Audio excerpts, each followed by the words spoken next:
Hello. आज की video start करने से पहले आपके स्क्रीन पे जो इमेजेस हैं आप एक बार उनको चेक कर लीजिए।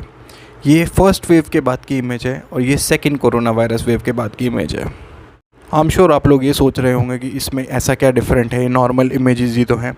बट ये नॉर्मल इमेजेस जो हैं ये कोरोना वायरस के बाद की इमेज है, ये इसमें डिफरेंस है। आज का जो हमारा वीडियो है वो पर्टिकुलरली जॉब से रिलेटेड है कि कोरोना वायरस के आने के बाद से इंडियन इकोनॉमी पे और जॉब्स पे, अनएम्प्लॉयमेंट पे क्या इम्पैक्ट पड़ा है इंडिया की, उसके हम फैक्ट्स एंड स्टैटिस्टिक्स डिस्कस करेंगे। आपको आज के इस लेक्चर के बाद ये इमेजेस नॉर्मल लगेंगी भी नहीं। एक बहुत ही फेमस जॉब वेबसाइट है naukri.com। उसने ये डेटा रिवील किया था कि अगर 2019 के अप्रैल को 2020 के अप्रैल से कंपेयर किया जाए तो उसमें 62% हायरिंग प्रोसेस में डिक्लाइन आया है। कोरोना वायरस के इनिशियल फेज से ही जो सबसे ज़्यादा वर्स्ट हिट सेक्टर्स थे उनके नाम हैं hotel industry, restaurant, travel, airlines में पर्टिकुलरली 91% का ड्रॉप देखा गया था। Automobile sectors, accounting and finance, ये सारे वो इंडस्ट्रीज़ हैं जिन्होंने एकदम इनिशियल फेज़ में ही लॉस फेस करना स्टार्ट कर दिया था। Centre for monitoring Indian economy CMIE ने जो डेटा रिवील किए थे वो बहुत ज़्यादा शॉकिंग थे, बिकॉज उन्होंने ये बोला था कि अप्रैल 2020 में इंडिया ने सारे रिकॉर्ड्स तोड़ दिए हैं। अनएम्प्लॉयमेंट का रेट 23% हो चुका है। ऑल्दो वो जो रेट है वो in the month of June 11% पे आ गया था और बाय अगस्त एंड वो 8.3% हो चुका था।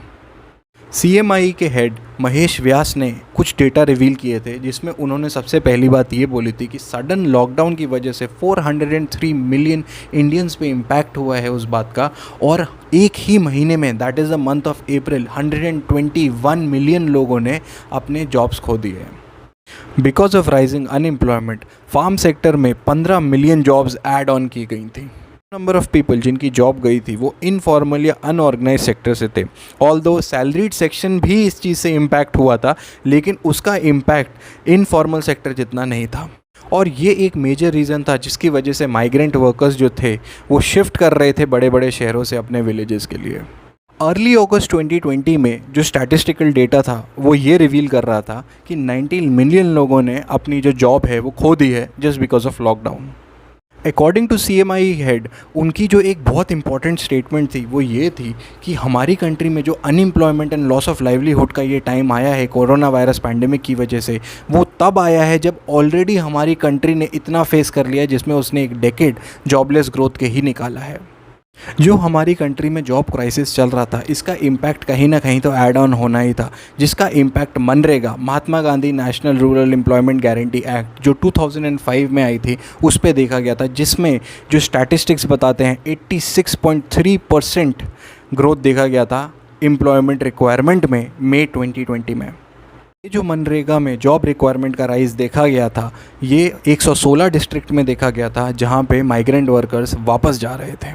मनरेगा की जो ऑफिशियल वेबसाइट थी उसने जो डेटा रिवील किया था मई 2020 का वो बहुत ज़्यादा शॉकिंग था, बिकॉज उसमें उन्होंने ये बोला था कि मई 2020 में जो हाउस होल्ड जॉब्स की रिक्वायरमेंट है वो जस्ट डबल है मई 2019 से। सारे 116 डिस्ट्रिक्ट्स डिस्कस कर लेते हैं जहाँ पे माइग्रेंट वर्कर्स जो थे वो वापस जा रहे थे, जिसमें 32 डिस्ट्रिक्ट्स बिहार के थे, 31 उत्तर प्रदेश के थे, 24 डिस्ट्रिक्ट्स मध्य प्रदेश के थे, 22 डिस्ट्रिक्ट्स राजस्थान के थे, 4 डिस्ट्रिक्ट ओडिशा के थे और 3 डिस्ट्रिक्ट झारखंड के थे। और इनमें से कुछ डिस्ट्रिक्ट्स तो ऐसे भी थे जहाँ पे जो डिमांड फॉर वर्क था वो 5 टाइम्स राइज हो चुका था।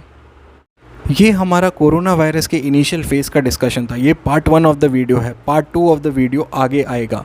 लेकिन इससे हमने क्या सीखा है ये ज़्यादा इम्पॉर्टेंट है। हमने स्टैटिस्टिकल डेटा जो देखे हैं उससे हमें ये पता चला है कि हमारी कंट्री ने कितना सफ़र किया है जब कोरोना वायरस इनिशियल फेज़ में एंटर किया था इंडिया में। अब हमने उसके बाद जो फर्स्ट वेव के बाद लोगों का एक रिस्पांस देखा था जिसमें उन्होंने जो गाइडलाइंस को फॉलो करना बंद कर दिया था, और इवन आफ्टर सेकेंड वेव भी हमने सेम ही सिचुएशन को देखा था। आई होप अब इन स्टैटिस्टिकल डेटा के बाद लोग समझेंगे and they will try to follow the guidelines. So आज के लिए इतना ही। This is it. Stay safe and thank you very much.